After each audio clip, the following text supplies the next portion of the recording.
JDS నేత శశన్ MP Prajwal రేవన్నను ఎట్టకేలకు arrest చేశారు. లైంగిక వేధింపుల ఆరోపణలు ఎదుర్కొంటున్న ప్రజ్వల్ రేవన్న అర్ధరాత్రి బెంగళూరులోని కెంపేగౌడ అంతర్జాతీయ విమానాశ్రయానికి చేరుకున్నారు.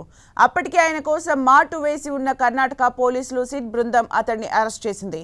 నిన్న మధ్యాహ్నం ఇంటర్పోల్ నుంచి ప్రజ్వల్ రేవన్న రాక గురించి పోలీసులకు సమాచారం అందింది. దీంతో ప్రత్యేక దర్యాప్తు బృందం, బెంగళూరు పోలీసులు, ఇమిగ్రేషన్ అధికారులు విమానాశ్రయం దగ్గర రాత్రి భారీగా మోహరించారు. ప్రజ్వల్ రేవన్నను అరెస్ట్ చేయడానికి సన్నాహాలు చేశారు.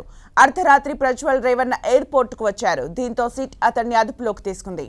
రాత్రి సరిగ్గా 12:49 ప్రజ్వల్ రేవన్న వచ్చిన విమానం బెంగళూరులో ల్యాండ్ అయింది. ఇది జర్మనీలోని మ్యూనిష్ నుంచి బెంగళూరుకి వచ్చింది. ఇందులోనే ఇండియాకు తిరిగి వచ్చారు ప్రజ్వల్ రేవన్న. మాజీ ప్రధాని దేవేగౌడ మనవడైన ప్రజ్వల్ రేవన్న ఎన్డీఏ కూటమి తరపున హాసన నుంచి ఎంపీగా బరిలోకి దిగారు. పలువురు మహిళలపై ఆయన లైంగిక దాడి చేసినట్లు వీడియోలు సామాజిక మాధ్యమాల్లో చక్కర్లు కొట్టడంతో ఆయన గత ఏప్రిల్లో దేశం విడిచి పరారయ్యారు. ఇప్పటి వరకు రేవన్నపై 3 కేసులు నమోదయ్యాయి. ఆయన జాడ కోసం బెంగళూరు పోలీసులు ముమ్మరంగా గాలించారు. ఆయనపై 4 సార్లు నోటీసులు, ఒక arrest warrant, blue corner, red corner నోటీసులు జారీ అయ్యాయి. దౌత్య పాస్పోర్టు రద్దు చేసేందుకు కేంద్ర విదేశాంగ శాఖ చర్యలు చేపట్టింది. విచారణకు హాజరు కావాలని ఆయన తండ్రి హెచ్డి రేవన్న, మాజీ ముఖ్యమంత్రి హెచ్డి కుమారస్వామి, మాజీ ప్రధాని హెచ్డి దేవేగౌడ బహిరంగంగానే కోరారు. ఈ నేపథ్యంలోనే తనపై నమోదైన కేసుల విచారణకు సహకరిస్తానని, ఇవాళ సిట్ ముందు హాజరవుతానని ఇటీవల తొలిసారి వీడియో సందేశంలో రేవన్న తెలిపారు. మరోవైపు బెంగళూరు కోర్టులో రేవన్నకు ఎదురుదెబ్బ తగిలింది. ఆయన ముందస్తు బెయిల్ పిటిషన్ను ప్రజా ప్రతినిధుల ప్రత్యేక కోర్టు తిరస్కరించింది.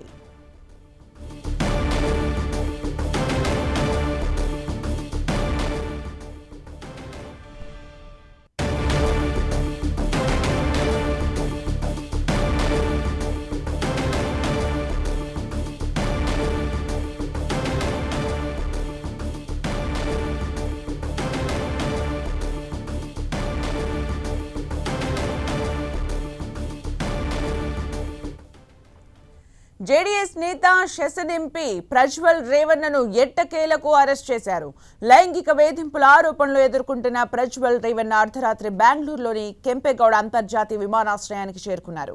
అప్పటికే ఆయన కోసం మాటు వేసి ఉన్న కర్ణాటక పోలీసులు సిట్ బృందం అతన్ని అరెస్ట్ చేసింది.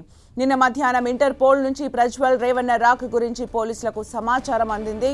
దీంతో ప్రత్యేక దర్యాప్తు బృందం, బెంగళూరు పోలీసులు, ఇమిగ్రేషన్ అధికారులు విమానాశ్రయం దగ్గర రాత్రి భారీగా మోహరించారు.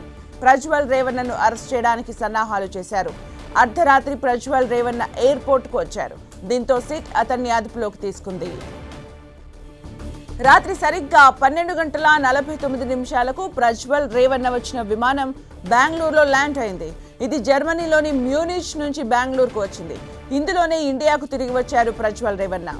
మాజీ ప్రధాని దేవేగౌడ మనవడైన ప్రజ్వల్ రేవన్న ఎన్డీఏ కూటమి తరపున హాసన నుంచి ఎంపీగా బరిలో దిగారు. పలువురు మహిళలపై ఆయన లైంగిక దాడి చేసినట్లు వీడియోలు సామాజిక మాధ్యమాల్లో చక్కర్లు కొట్టడంతో ఆయన గత ఏప్రిల్లో దేశం విడిచి పరారయ్యారు. ఇప్పటి వరకు రేవన్నపై 3 కేసులు నమోదయ్యాయి. ఆయన జాడ కోసం బెంగళూరు పోలీసులు ముమ్మరంగా గాలించారు. ఆయనపై 4 సార్లు నోటీసులు, ఒక arrest warrant, blue corner, red corner నోటీసులు జారీ అయ్యాయి. దౌత్య పాస్పోర్టు రద్దు చేసేందుకు కేంద్ర విదేశాంగ శాఖ చర్యలు చేపట్టింది. విచారణకు హాజరు కావాలని ఆయన తండ్రి హెచ్డి రేవన్న, మాజీ ముఖ్యమంత్రి హెచ్డి కుమారస్వామి, మాజీ ప్రధాని హెచ్డి దేవేగౌడ బహిరంగంగానే కోరారు. ఇక ఈ నేపథ్యంలో తనపై నమోదైన కేసుల విచారణకు సహకరిస్తానని, ఇవాళ సిట్ ముందు హాజరవుతానని ఇటీవల తొలిసారి వీడియో సందేశంలో రేవన్న తెలిపారు. ఇక మరోవైపు బెంగళూరు కోర్టులో రేవన్నకు ఎదురుదెబ్బ తగిలింది. ఆయన ముందస్తు బెయిల్ పిటిషన్ను ప్రజా ప్రతినిధుల ప్రత్యేక కోర్టు తిరస్కరించింది.